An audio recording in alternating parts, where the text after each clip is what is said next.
Hi. Hello, everyone. Thank you so much for coming. Thank you for being here today with us. Today, we're going to talk about. A good question. Oh, I remember. Okay, I'm feeling a little bit nervous, so please bear with me. So today, I wanted to talk about the importance of knowing people's attachment styles. And that is important Because when you know your partner's attachment style, it can tell you a lot of information about how they're going to react, right? How they're going to behave when there is like uh, maybe a problem arise, or Hmm. when there might be a conflict or a disagreement. So every time it, every time a conflict or a disagreement happened, then each person, depending on their attachment style, are going to react differently. Is this going to affect or give me light about intimacy as well? Yes, because it will give you information, it will deepen your intimacy with your partner, because when the attachment styles start to come up, right? They're not, people don't really say, oh, this is my attachment style. That's why I'm not talking to you, or right? But if you know the type of behaviors that they have attached to their style, then you can predict, Hmm. yeah, how they're going to react, or you can add meaning to their reactions. So before we start, let me just like explain you. So there are four main different attachment styles, right? The first one is a secure, and I'm looking here to the side because I do have to rely on my notes. So there is a secure attachment style, with which is a person that once they are in your presence, they know that you love them and you care about them. And when there is a separation, because well, you have to go and do, well, you have your life, right? You need to go to work, or even if there is a disagreement between you two, the person won't feel like you don't love them anymore, even Okay. though you're not together, right? They have a secure attachment that even though there is a disagreement, they know that the love that you feel for them still exists, right? They're more trusting, more forgiving.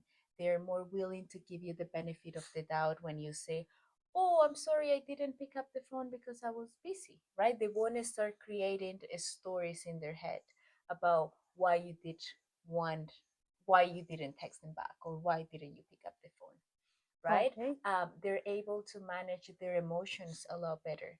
They don't, they're not going to go from like 0 to 100, like, oh, you didn't pick up the phone, so they're angry because you kind of like, they feel ignored, and then they're just gonna be like, I don't know, maybe they start like yelling at you, right? Maybe they start Mm-hmm. projecting their emotions.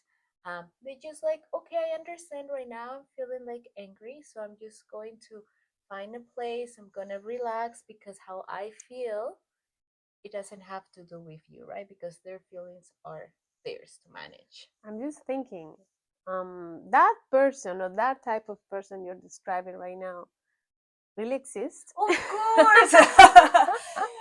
Small percentage, but they do exist. That's why we're taking therapy to Yeah. become that person.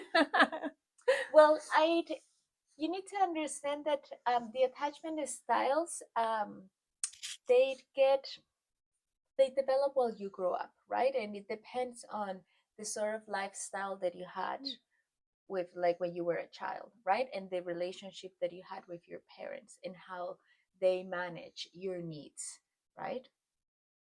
Hmm. And yeah, your needs and desires. So the secure one is like this perfect entity that entity that every time they had a need, the parents were like there, or if they were having like a breakdown, their feelings were acknowledged, right? And then there was an emotional regulation right there, right then. When we have the second type of attachment style, the one who is avoidant, So the first one is secure, secure, and the second one avoidant. avoidant. Okay. Yeah. So a person who has an avoidant attachment style, they don't want to talk about the issue, right? They don't want to mention that they're angry because you didn't pick up the phone, right? They're going to pretend like nothing happened, but you can feel and see that nothing happened. You're like, you can even like approach them and say, "Hey, honey, are you okay? You're not interacting. What's going on?" Nothing.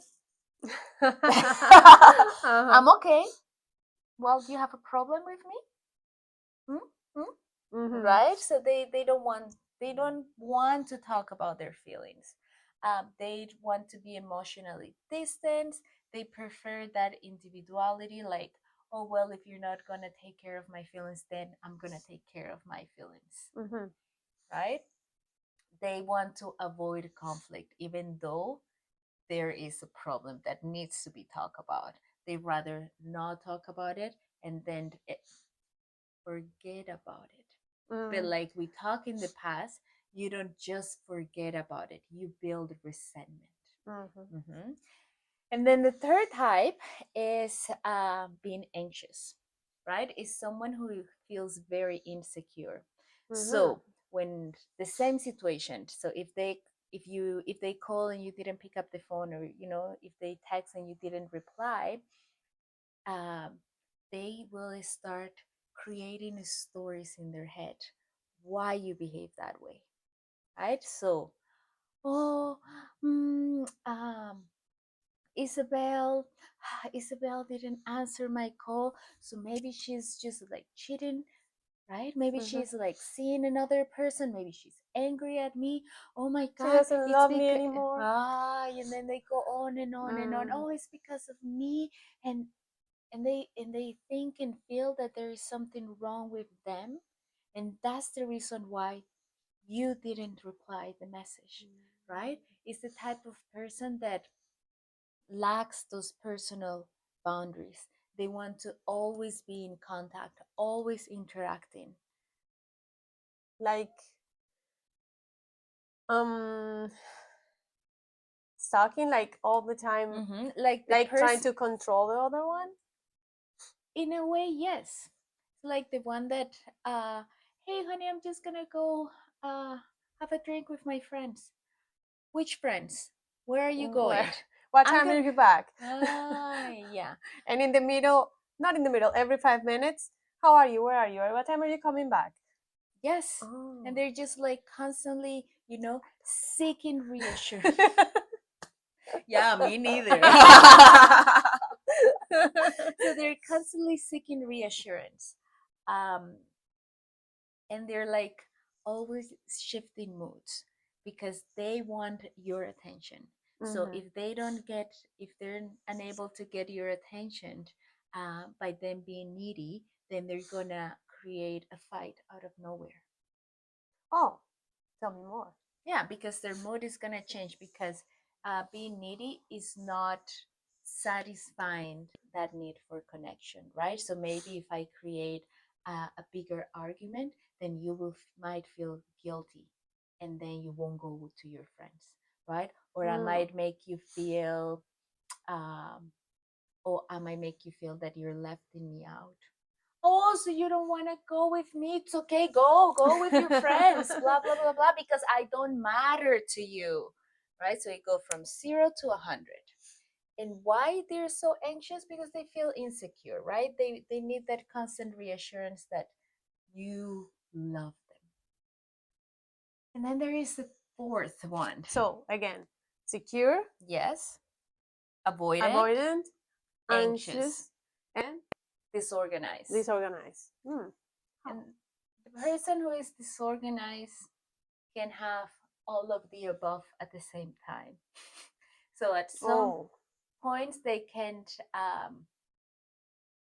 can be like, "Oh yeah, it's okay, honey.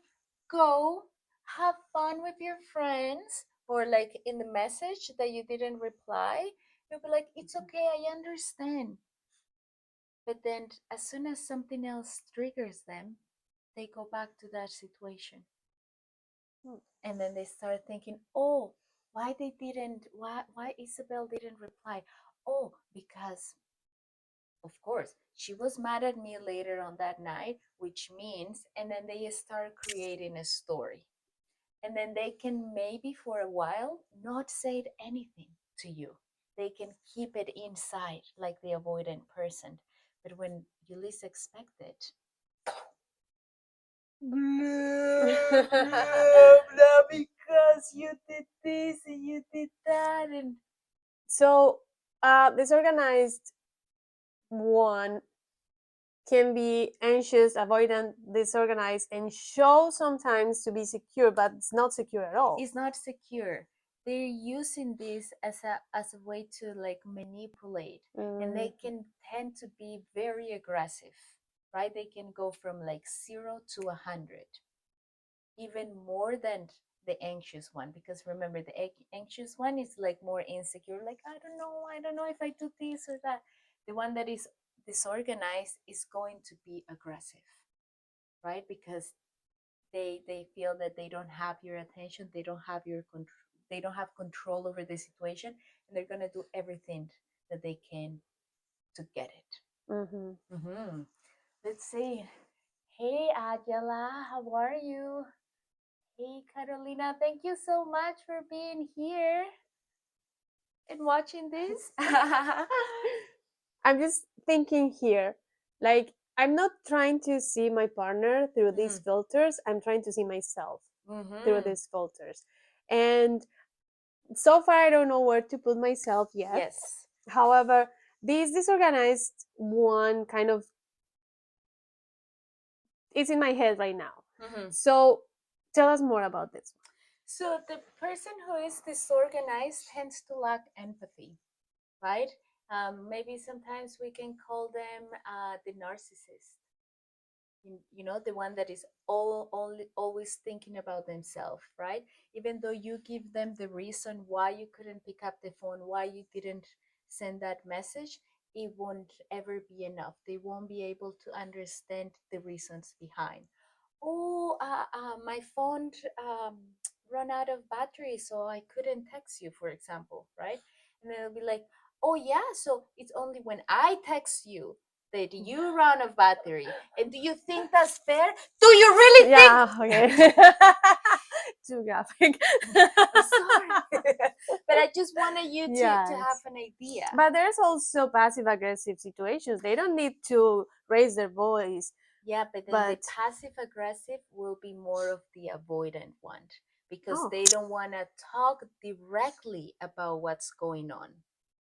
But it doesn't mean they're not feeling it, and they're not going to find other ways to communicate the message that is not direct, Mm-hmm. right? Because they still want to uh, think and feel they are um, like in control of their emotions, right? Because you cannot take care of my needs and my emotions, then I'm not gonna be sharing. But I'm gonna make sure that you know that I'm Uh-huh. not happy. But I'm not gonna tell you, hey Isabel, I didn't like the fact that you didn't text me back or that you didn't pick up the phone. So I am feeling, I'm feeling a bit angry that you didn't, and that's making me feel insecure. So this kind of conversation, a person with a secure attachment is able to do it. A person with more of avoidant won't even mention, right? Mm-hmm. But then it will drop like a comment, oh, I don't text you anymore because every time I do, like, you don't even pick up. And you're like, what? Like, when? And Mm-hmm. they're like, oh, no, it's okay. I I'm just saying. I'm just saying. I'm just saying. So Uh-huh. why knowing your partner's attachment style is important? Because, and I don't want you to think that all of these different styles are all good or all bad, right? Because we didn't choose how we were raised. Mm. It's something that just happened, right? And the cool thing is that now that we are older, more mature, we can find new ways to retrain our nervous system, and then we can cultivate a more secure attachment with our partners, right? So the first step is getting to know what kind of attachment style you have, what kind of attachment style your partner have, so you can then fulfill each other needs in a more harmonious way. What tends to happen is that a person who is avoidant will tend to match with a person who is anxious. Sorry, can you repeat that? So, what tends to happen in relationship is Yeah. that a person who has an avoidant attachment style will match with someone who is anxious, Okay. right? So, there is a disagreement. So, this is the avoidant and this is the anxious. So, there is a disagreement, right? Oh, you didn't text me. And it was like, oh my God. Well, the anxious, um, I'm sorry, I'm just like, oh, what was that? So, the avoidant person received the message for some reason. So let's say you are the avoidant. Like For the some anxious reason, go, you didn't text me. What, you didn't text me? And the the avoidant avoidant. one was like, well, because, well, life, I was busy, Mm-hmm. right? It just happened. And then the anxious will be like, oh, but doesn't mean that you love me, doesn't mean that you're having an affair. And then trying to seek for that reassurance. And what happened with the avoidant one? It's like, oh my God, this is too much information, too much input, too much energy, too much attention drawn onto me. I want to disengage. And then the avoidant will go, and the anxious person will feel abandoned. And what the anxious person will do is to get closer, right? But then what does the avoidant person need? Is space so they can process. Mm-hmm. Hmm? So, do you see? So, when Yeah. the avoidant person needs a space to process, to get connected with their body, to get connected with the situation, I'm sorry, that's my computer. To get connected with their body, to get connected with the situation, to figure out exactly what happened, right? Because that's just the way they process information. The anxious person, what is needed is more reassurance, validation, that their partner tells them, oh, I'm sorry, I didn't text you, but it doesn't mean that I don't love you. It doesn't mean I wasn't thinking about you, right? That at this moment, I just need you to give me some space. And that's sometimes the problem that occurs between the couples. So that's why it's important to get to know the Yeah. styles, right? Because then, and this happened to me, and then I'm gonna share, right? I was dating this guy, and oh my God, I love this guy so much.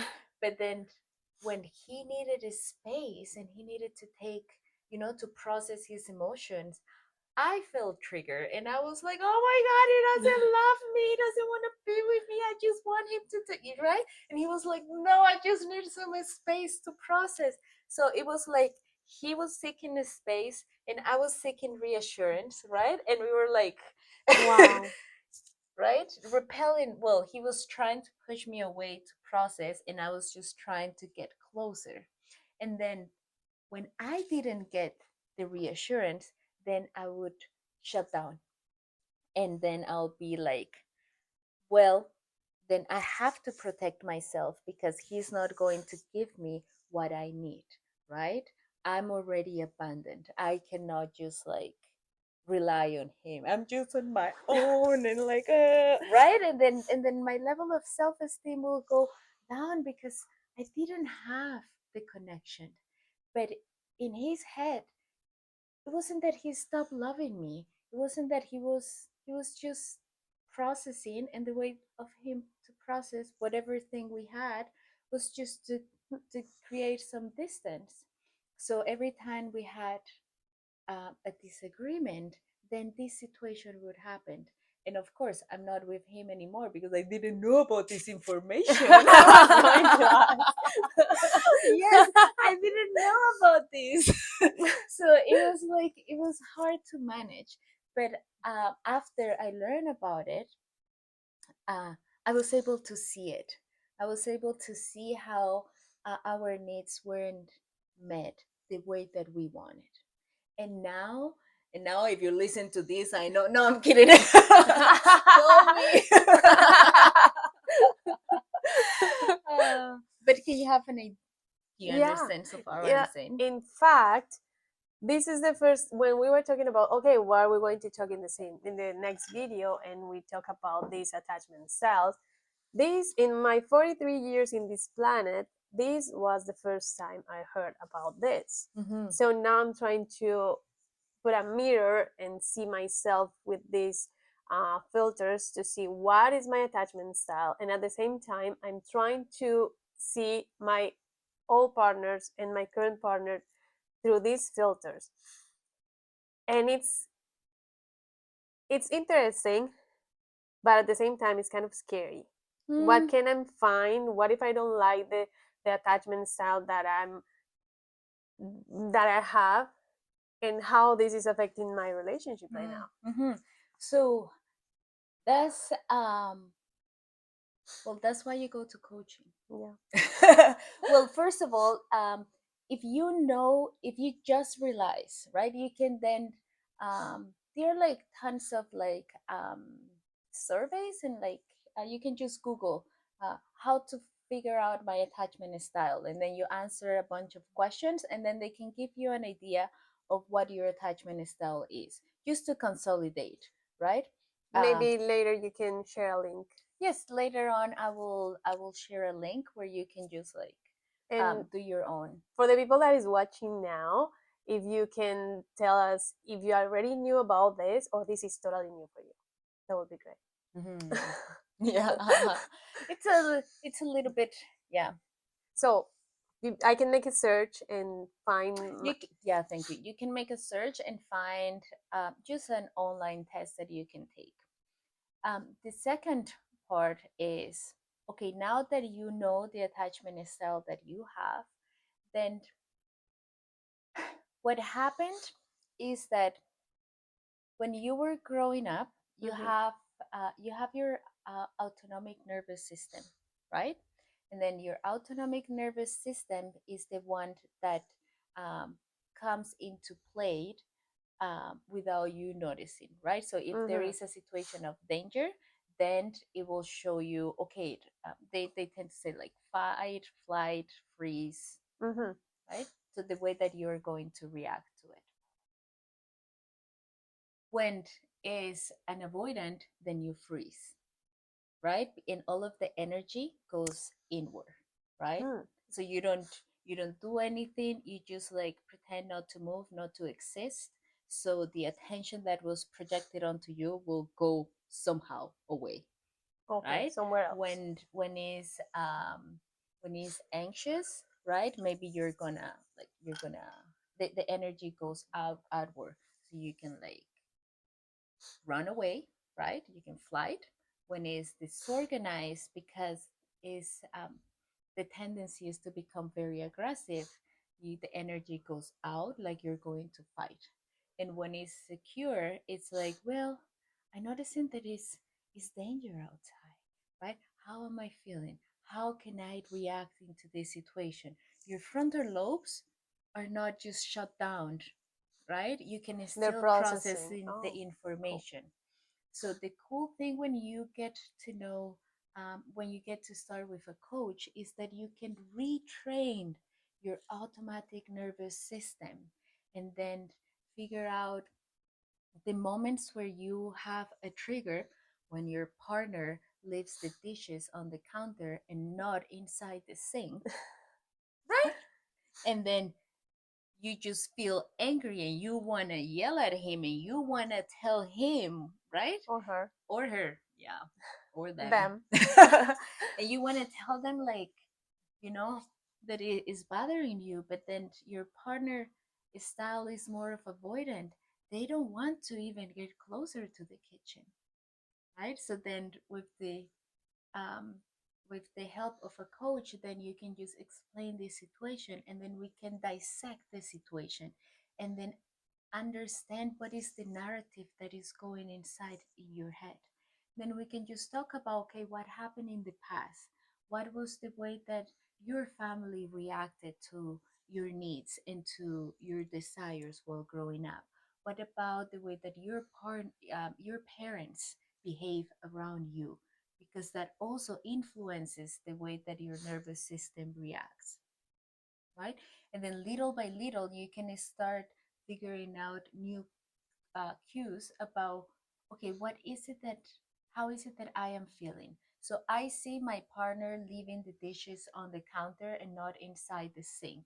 How am I feeling? Oh, I'm feeling angry. Okay, why are you feeling angry? Right? Oh, because he knows I don't like this. Okay, when was the last time you told them that you don't like that? Well, Sometimes never. Yeah. exactly. Sometimes never. Or sometimes, oh, I just told him many times and he just doesn't listen to me. Okay, then how was the way that you told him? Because if you have a partner that is more avoidant, if you yell at him, the information Yeah. are not gonna get in, right?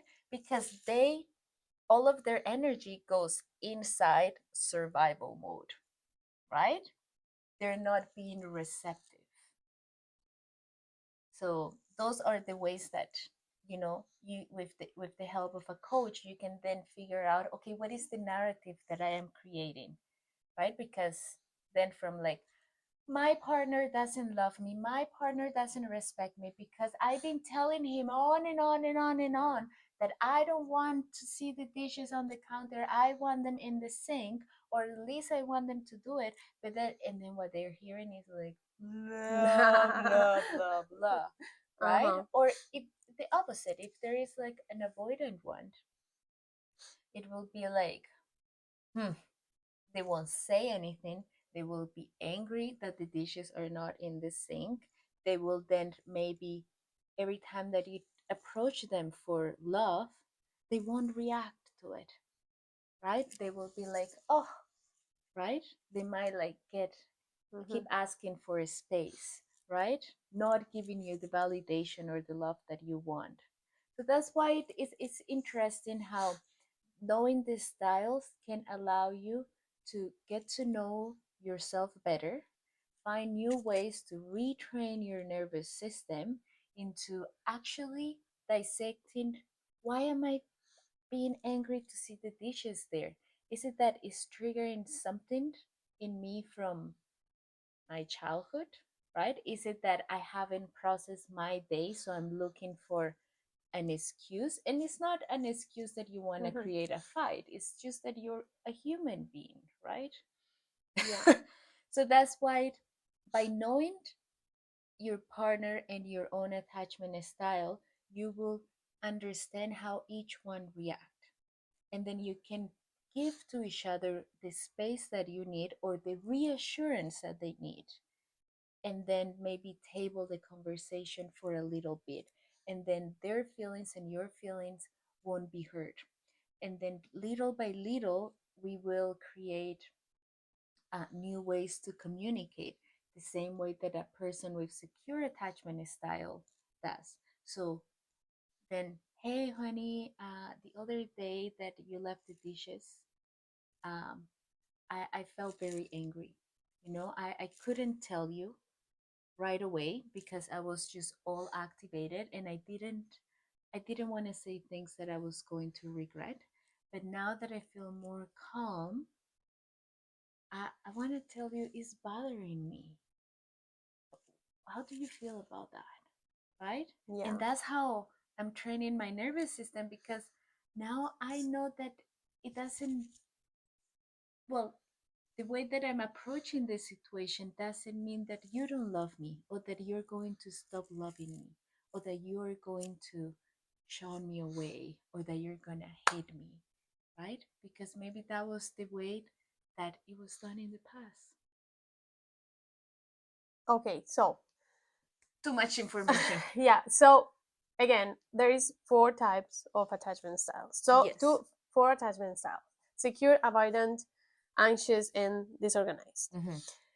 the first step is to know which one is my attachment style. Yes. Through coaching, I can uh, retrain my Nervous system. nervous system to become more secure. More That's secure. kind of the goal. Yes. And when I know my attachment style and train my, again, and Nervous system. nervous system to become more secure, when I'm in front of my partner, I can also recognize their attachment style and have a different approach Yes. to my partner Yes. in different situations. Yes. Okay, And but then if and then someone is the but if someone that is hitting you, just run away.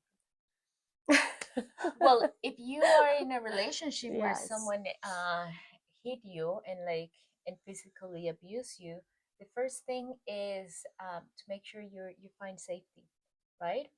When it's in the heat of the moment, there are different ways that you resist, even though the violence is directed against you, right? Um, and that's another very that's an long topic. yeah, that's another topic. But But but when you were mentioning the different reactions, you mentioned that, so it was like, yes, oh no, so I guess not like that one. if you know that if Yeah, you know your partner reacts aggressively, then you need to first figure out, okay, um, do you want to stay in that relationship, or do you want to find ways to leave that relationship, right? um, Sometimes we are too quickly to judge the person who is in a violent relationship. Oh, why don't you just leave? Because it's not that way. There are like a lot of many things that get into play. For example, not having not having anywhere else to not go. having a red of Yeah. a network of Yes. people that can or help. or this person But I think this is taking us out of the topic, and I think yes. this could be another conversation because it's yeah. Yes, I don't, yeah, but then now that you mention, I don't, if anyone who is watching us, I don't want you to feel left out that because you are in an abusive relationship, you Yeah. have all of the possibilities to leave that relationship. You need to feel secure. You need a community in order to take that step. So don't be so hard on yourself, because if you are in that situation and you're not enjoying it, it's not your fault. I want you to repeat that. It's not your fault that you are in this situation, right? And I will say, once you know what is your partner um, attachment style, if this attachment style is not, it's hurting you in some ways, physically or emotionally, there are resources that we can also share in the comments that you can maybe find help there. Mm-hmm. It's Yeah. not just recognizing your partner's attachment style and just, oh yeah, I know that this person is this and that, and just accepting. Mm-hmm. I think it's Yeah. more than that. Yeah, it's very important point, because you can, well, for example, going back to my case with my partner, I don't think, well, my ex partner, right? Because we're not together anymore. And I don't think that there was lack of love in that relationship. We loved each other very much, but we the way that we communicate, the way that we fulfill each other needs wasn't the best. Why? Because our styles were different, because we were ignorant and we didn't know. So that's another layer that coaching can help you, because sometimes it's not the lack of love, it's just the way that you communicate, the way that you discover each other. And sometimes when couples have been together for so long, they change, and and it's hard for people to accept that people change, people evolve. Even though the love is the same, the relationship might not be the same, and you need to create new ways to then present yourself, new ways to connect with your partner, new ways to rediscover how your relationship is going to be transformed. And that's okay as well. And that's something that I can help you with. Well, I can help you to leave your partner or to get the relationship better. So whatever you need, there are options. And yeah, I just want you to stress again on that part that sometimes relationships are not working, but it's not the lack of love. It's Yeah. the lack of information and working yourself, Yes. and coaching will help. Yeah. Okay, I think It's time to say time. goodbye. Thank you so much for being here, for watching us. And I hope you enjoyed this video. We're going to have another Live next week. next week same time. And if you want a specific topic for us to discuss, please let us know in the comments or send us a private email message, and then we'll do it. Okay, thank you very much for watching. Thank you, Laura. This was amazing. And yeah, see you next time. Bye.